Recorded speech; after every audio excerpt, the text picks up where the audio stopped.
Tautvydai, ar gali prisiminti kažką panašaus karjeroje ir palyginti su šiuo metimu paskutinę sekundę? Realiai negaliu, prie tokios atmosferos, tokio įvykio nesu turėjęs tikriausiai karjeroje, nerealu man geras jausmas.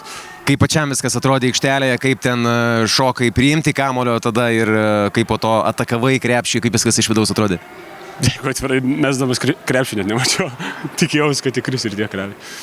Kokie paties lūkesčiai pakeitus komandą ir dabar prisijungus prie Plungės Olimpo ekipos gal tiek asmeniškai, tiek ir bendrai žiūrinti komandos interesus?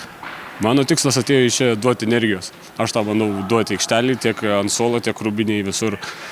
Ir šiandien tai pavyko, manau, antroji pusėje. Aišku, trečias kėlinys biški nesiklostė.